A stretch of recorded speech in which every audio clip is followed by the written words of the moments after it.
और मछली एक छोटी सी मछली को खा पाएगी या नहीं?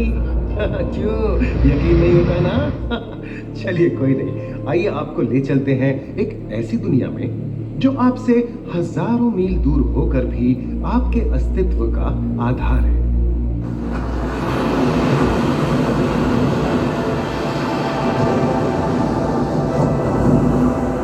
ये महासागर है, मीलों दूर तक फैला हमारे जीवन का केंद्र, जिसका पानी हर देश की सीमा से परे है।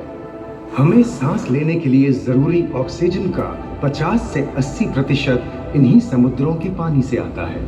ये भी कह सकते हैं कि ये सागर एक विशाल संयुक्त परिवार की तरह है, जिसमें ये सभी जीव एक ही घर में रहते हैं, जैसे मछलियाँ, mollusc, dolphin, seal, walrus, crustacean, bacteria, समुद्री एनिमोनी और हाँ, ब्लू व्हेल भी, जो पृथ्वी का सबसे बड़ा जीव माना जाता है। और जंतु ही नहीं, इन समुद्रों में पौधों की भी लाखों प्रजातियां पाई जाती हैं।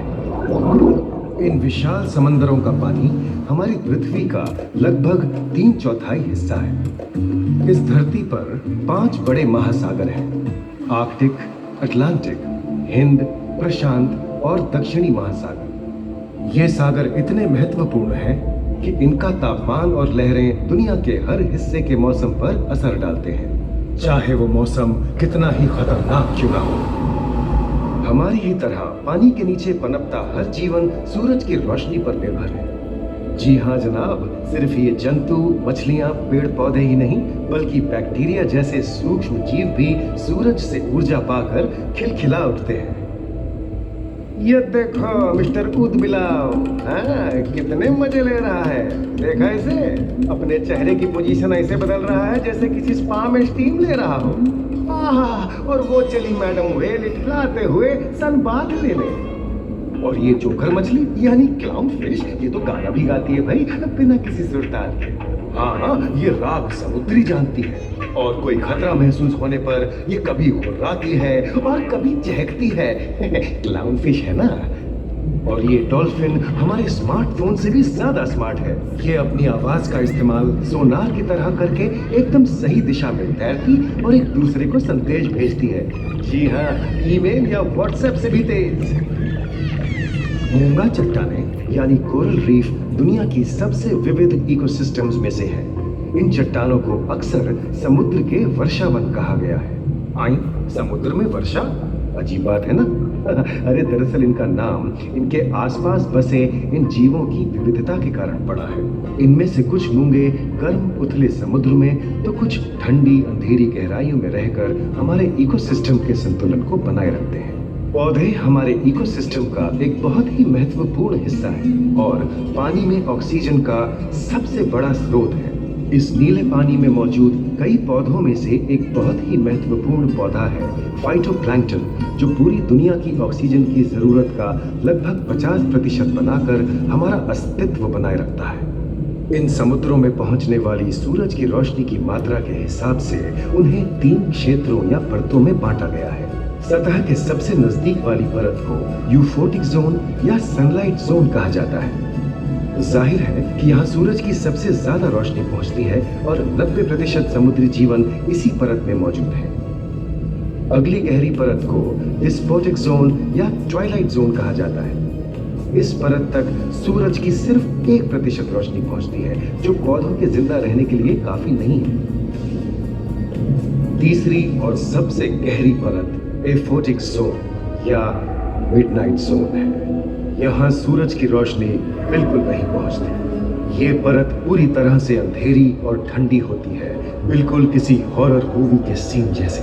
ये कई जगह पर इतनी गहरी होती है कि यहाँ आसानी से माउंट एवरेस्ट जैसे ऊंचे पहाड़ भी समा सकते हैं। और इसकी सबसे गहरी जगह है प्रशांत महासागर में मरियाना ट्रेंच।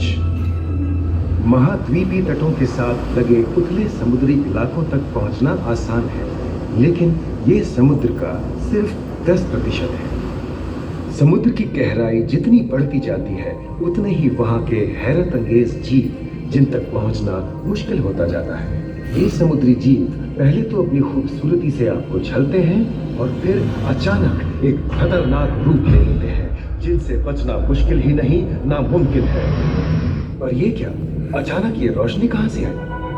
ओहो, ये तो जेलीफिश का झुंड है जिनकी रोशनी एकदम डिस्को लाइट की तरह लगती है।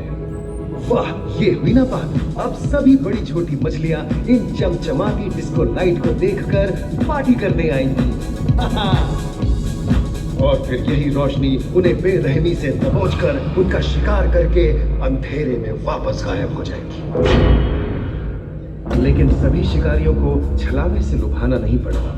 सबसे घातक शिकारियों में से है शार्क, जैसे ग्रेट व्हाइट और टाइगर शार्क। शार्क आमतौर पर सूरज ढलने के बाद अंधेरे में शिकार पे निकलती है, समुद्री जीवों का यमराज बनकर। आज तक शार्क की 500 से ज्यादा प्रजातियों का पता चल चुका है। ये हर तरह के खुले महासागरों में, मूंगे की चट्टानों में, आर्कटिक की बर्फ के नीचे और समुद्र की अंधेरी गहराइयों में पाई जाती है। और ये है समुद्री घोड़ा, जो तबड़क तबड़क नहीं, छप छप छप छप करता है, यानी दौड़ता नहीं, तैरता है। हमने इन समुद्रों के बारे में बहुत कुछ जाना है, पर अभी भी बहुत कुछ जानना बाकी है।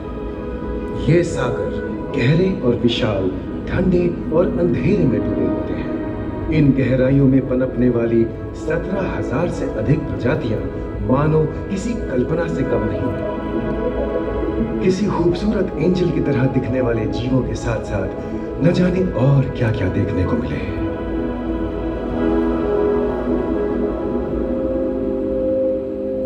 इन विशाल सागरों के इकोसिस्टम इनके बाहर तक फैले हैं। खारे पानी की खाड़ियां, समुद्रों, समुद्र तटों और नमकीन दलदली इलाकों तक।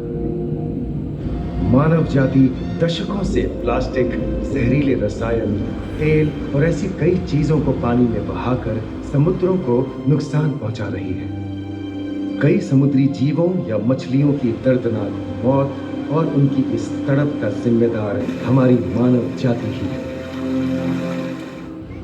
पिछले कुछ दशकों में वैज्ञानिक पैमाने पर सामने आए खतरों में से एक बड़ा जलवायु परिवर्तन है, जिससे महासागर गर्म हो रहे हैं और ग्रीन हाउस गैसों की अधिकता और ऑक्सीजन की कमी के कारण इन समुद्रों का अम्लीकरण हो रहा है। सागरों के इस तरह गर्म होने से पानी का स्तर बढ़ गया है और बर्फ की चादर पिघल रही है।